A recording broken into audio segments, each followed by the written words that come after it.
नमस्कार, मी प्रियंका सुदर्शन मराठीमध्ये अयोध्येतून तुमचं स्वागत करते। आता आपण आहोत लता मंगेशकर चौक मध्ये। आपल्यासोबत काही मराठी लोक इथे अयोध्येत उपस्थित आहे, त्यांच्याकडून आपण त्यांच्या प्रतिक्रिया जाणून घेणार आहोत। सगळ्यात आधी सुदर्शन मराठीमध्ये तुमचं दोघांचं सगळ्यांचं स्वागत करते। तुम्ही कुठून आला आणि आज अयोध्येत येऊन काय वाटतंय? खूप आनंदमय वातावरण आहे सगळीकडे आणि खूप प्राऊड वाटतंय, कारण की आपला राम जन्मभूमीचा उद्या प्राण प्रतिष्ठा आहे, तर खूप मोठा स्वाभिमानचा असा क्षण वाटतो आम्हाला। हे सर लातूरवरून अयोध्येत आलेत, तर यांची आपण प्रतिक्रिया जाणून घेऊया। मी पण लातूरून आलेले आहे, रामदास जाधव बोरसरी, निलंगा तालुका जिल्हा लातूर। सर्व 140 कोटी भारतवासियांना आज खूप आनंद झालेला आहे प्रभू रामचंद्राचं दर्शन घेऊन। तरी दर्शन झाल्याशिवाय आम्ही इथून जाणार नाही। सुदर्शन टीव्हीचे अध्यक्ष व मालक सुरेशजी चव्हाण पण आलेले आहेत। तर या होत्या महाराष्ट्राच्या लोकांच्या प्रतिक्रिया। कॅमेरामॅन चंदर सोबत मी प्रियंका लाठी, सुदर्शन न्यूज अयोध्या। नमस्कार, मी प्रियंका आणि सुदर्शन मराठीच्या दर्शकांचं अयोध्येतून स्वागत। आता आपल्या सोबत सुरेशजी चव्हाण के आहेत, त्यांनाच आपण विचारूया, कालपासून सर तुम्ही अयोध्येत आहात, काय सांगाल इथलं वातावरण बघून? अयोध्या किती बदललेली जाणवतीये? मराठीमध्ये इंद्राची नगरी असा एक कल्पना आहे, जी आपल्याला कुठल्याही मराठी मधल्या संत वाङ्मयामध्ये ऐकायला भेटेल। आपल्याला कुठलंही एखादं कीर्तन घ्या, त्यातही इंद्राची नगरी ऐकायला भेटेल। आणि आपल्याला जर तमाशा महाराष्ट्रामध्ये कला आहे, त्या लोककलेमध्ये सुद्धा ऐकायला भेटेल। तिच्यामध्ये असं म्हणलेलं आहे का तिथं फक्त सुख आहे, आनंद आहे, आणि तिथे गेल्यानंतर तुम्हाला भूक लागत नाही, तहान लागत नाही, अशी कल्पना वेगवेगळ्या लोकांनी केलेली आहे। मला असं वाटतं की रामाची नगरी, कारण रामाची नगरी इंद्रापेक्षाही जास्त सुंदर, जास्त चांगली, आणि जिची कल्पना शब्दामध्ये करता येणार नाही अशी आहे। कारण इथं फक्त सजावट आहे म्हणून नाही, असं म्हणाल तर मग जे नोएडा आहे किंवा कानपूर आहे, लखनौ आहे, असे शहर तर खूप आधुनिक सजवलेले, मग हे फक्त सजावट आहे, इथं हा विणा लावलेला आहे म्हणून नाहीये।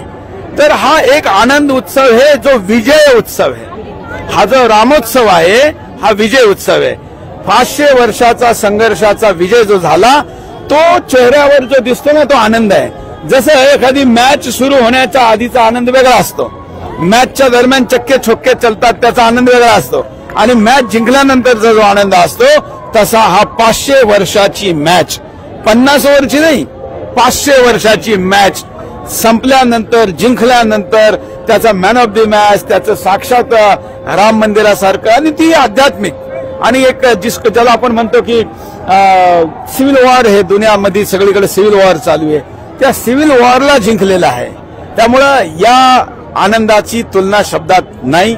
सगळ्यांचे चेहरे वाचण्यासारखे, बॉडी लँग्वेज बोलण्यासारखे, ते पाहून लक्षात येतं का हा या शहरात आज काय वातावरण आहे। सर, तुम्ही राम जन्मभूमीचा जेव्हा सुप्रीम कोर्टाकडून निर्णय येणार होता तेव्हा तुम्ही इथे होता, इथे तुम्ही उपस्थित होता।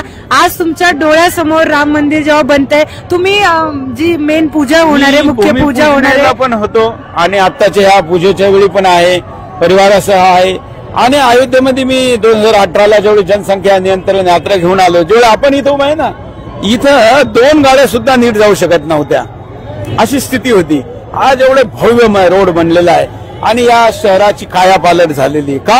राम आलेले। राम, एखादा माणूस मेला तर आपण काय म्हणतो, त्यातला राम निघून गेला, तसं हे शहरामध्ये राम पुन्हा आले। असं नाही का राम नव्हते, पण विजयी होऊन राम आले। त्यामुळे इथं राम असणं, एक टेंट मध्ये असणं, आणि आज रामाने विजय होऊन येणं, यातला जो फरक आहे तो फरक या शहरात आज दिसतोय। तर आज प्रत्येक आम जी जनता आहे ती प्रत्येक आज अयोध्येत कसं ना कसं पोहोचू आपण, किंवा अयोध्येचं दर्शन टीव्हीवरून सुद्धा झालं तरी सौभाग्य मानते। आणि काही नेते जे आहेत ज्यांना अधिकृत निमंत्रण जाऊन सुद्धा त्यांनी ते निमंत्रण नाकारले, त्याबद्दल काय सांगा? आणि मी आता त्या चिरकुट लोकांना काय आज आठवण काढायची, त्यांची अशी हैसियत नाही, अवकात नाही, लायकी नाही का त्यांच्या आज एवढ्या मोठ्या आनंदाच्या उत्सवाच्या वेळी त्यांची आठवण इथं काढावी। इतिहासामध्ये काळ्या अक्षराने त्यांचं नाव लिहिलं जाईल, हिरव्या अक्षराने लिहिलं जाईल, काळ्यापेक्षा हिरवा अक्षर जास्त वाईट आहे, त्यांनी लिहिलं जाईल, आणि इतिहास माफ नाही करणार। त्यामुळे लोक उद्या इथं चप्पल पुढे काढायची, तर लोक म्हणतात की इथं असं एखादं स्थान बनवा ज्या स्थानावर त्यांचं नाव लिहा आणि तिथं आम्ही चपला काढू, कारण त्यांनी रामाच्या नावाचा विरोध केला होता, मंदिराचा विरोध केला होता. तर हे होते सुरेश चव्हाणगे आपल्या सोबत, ज्यांनी रोखठोक प्रकारे आपली प्रतिक्रिया नोंदवली आहे. असंच आपण त्यांच्यासोबत सुद्धा जोडलेलो आहोत. अयोध्येतून सुद्धा लाईव्ह अपडेट्स तुम्हाला देत राहू. कॅमेरामॅन चंदन सोबत मी प्रियांका लाठी, सुदर्शन मराठी, अयोध्या. लाख के बराबर है. तो ये दो सरदार भाई और एक हमारे